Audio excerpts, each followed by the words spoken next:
Bismillahirrahmanirrahim. Assalamualaikum warahmatullahi wabarakatuh. Pada hari ini saya ingin membentangkan iaitu kajian kes sejarah yang disediakan oleh saya sendiri. Bab yang saya pilih iaitu bab 4 dan tempat yang saya pilih pula adalah Istana Maziah di Kuala Terengganu. Baik. Ya, kita pergi ke penyataan masalah.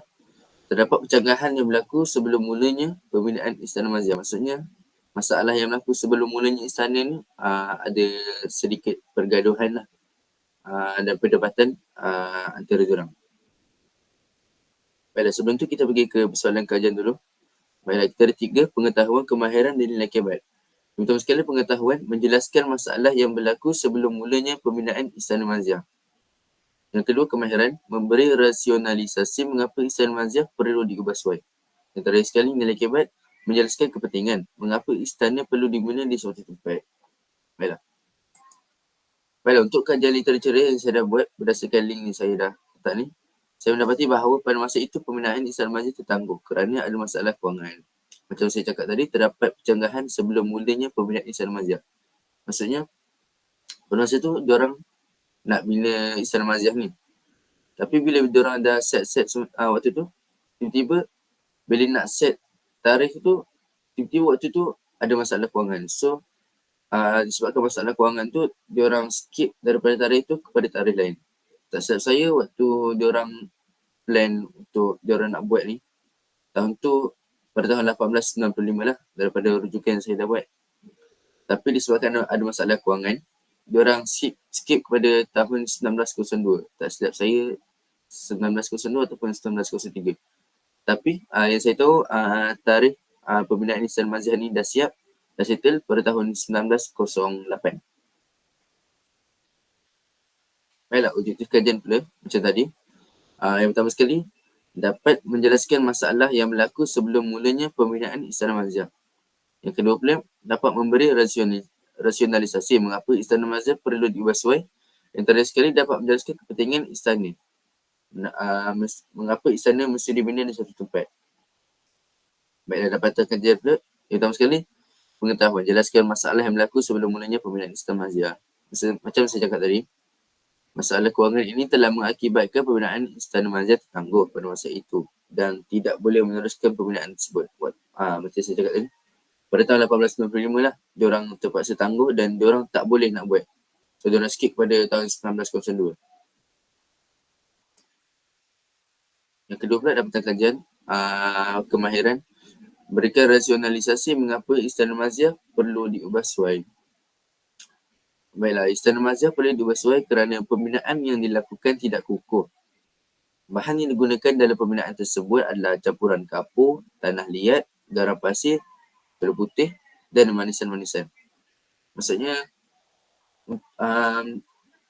waktu zaman tu kan dalam sektor kewangan kan diorang kurang berkemampuan lah macam nak guna bahan-bahan yang lebih kukuh. So, waktu tu diorang guna macam ni lah. Saya cakap campuran kapur, tanah liat, garam pasir. So, benda tu kan macam benda yang tak tahan lama yang boleh menyebabkan benda tu roboh. Tak kukuh lah maksudnya. So, diorang buatlah ubah suai untuk menjadikan istana tu lebih kukuh. Baiklah, dapatan kajian ketiga iaitu nilai akibat. Jelaskan kepentingan memilih istana di satu tempat atau negara. Maksudnya mengapa istana mesti dibina. Baiklah, kepentingan memilih istana adalah untuk memastikan sesebuah negeri ataupun negara itu melambangkan kedaulatan negara serta dapat melambangkan sistem kemegahan dan kemewahan raja ataupun sultan. Istana juga dapat menunjukkan sistem kekeluargaan raja-raja dan sultan-sultan kepada negeri ataupun negara. Maksudnya, kita tahu setiap antara negara-negara yang ada istana, contoh macam Pahang kan, negara kita yang utama istana negara lah, dekat berdekatan dengan Jalan Duta tu. Okey, macam saya cakap tadi, sistem dapat melambangkan sistem kemewahan dan sistem kekeluargaan. Macam contoh, kita orang luar tengok negara kita yang kita ni ada istana. Lepas tu istana ni melambangkan yang kita ni megah. Ada sultan-sultan, ada raja-raja, ada orang-orang besar dekat situ. Macam tu. Baiklah, kaedah kajian pula telah saya lakukan sebanyak 3, iaitu temu bual, audiovisual dan layar internet. Saya telah merujuk Puan Siti Masida binti Isnin bagi mendapatkan maklumat-maklumat tentang masalah yang berlaku sebelum Istana Masjid dibina. Baiklah, audiovisual pula saya telah menonton saluran link YouTube ni untuk mendapatkan maklumat tentang pengubah suaian yang berlaku di Istana Masjid. Yang terakhir sekali dari sumber internet, layar internet yang saya letak ni untuk mendapatkan maklumat yang terperinci berkaitan kepentingan mengapa Istana Masjid perlu dibina di suatu negara ataupun negara. Baiklah, kesimpulan yang saya dah letak kat sini, melalui kajian kes sejarah saya ini, saya dapat mengetahui tentang masalah yang berlaku semasa pembinaan Istana Masjid dan dapat memberi rasionalisasi mengapa Istana Masjid perlu diubah suai. Baiklah, antara nilai murni yang saya perolehi adalah nilai tolong-menolong dalam operasi menyiapkan pembinaan istana yang terdapat di negara kita.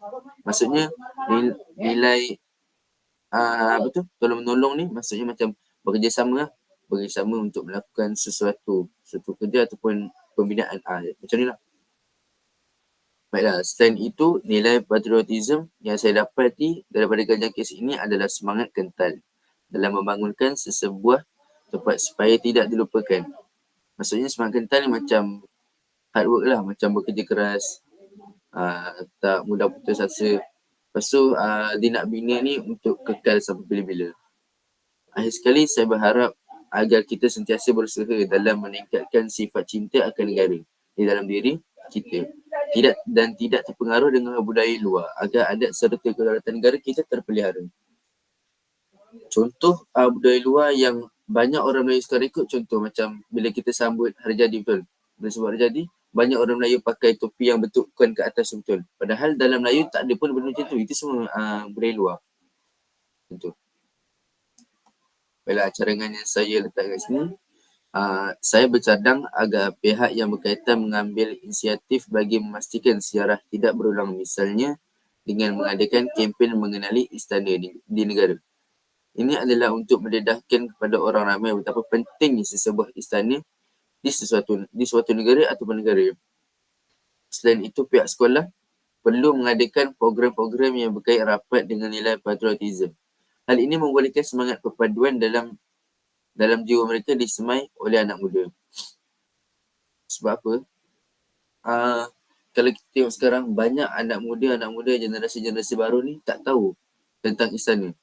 Sejarah-sejarah istana, apa gunanya istana. Istana ni melambangkan apa yang negara luar nampak apabila kita ni mempunyai istana dan raja-raja. Macam tu. Diorang tak tahu. So dengan adanya kempen-kempen ataupun cadangan saya bagi ni, mungkin boleh memberi sedikit semangat perpaduan yang boleh mereka tanam dalam jiwa mereka dalam mencintai sesebuah istana di negara ataupun negeri. Ya, ini rujukan yang saya telah buat. Dan ini dialog temu bual.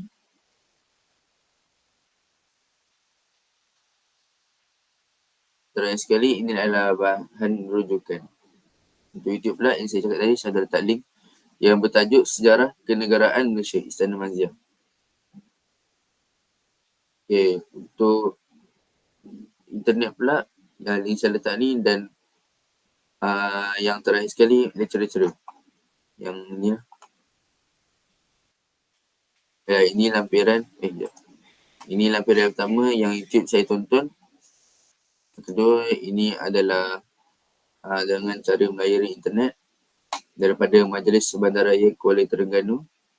Yang terakhir sekali, ini adalah yang kajian literatur itu daripada Script D. Ini adalah link dia. So ini adalah aktiviti ataupun tarikh-tarikh ketika dalam proses saya melakukan kerja ini. Sekian daripada saya. Wabillahi taufiq wal hidayah. Assalamualaikum warahmatullahi wabarakatuh.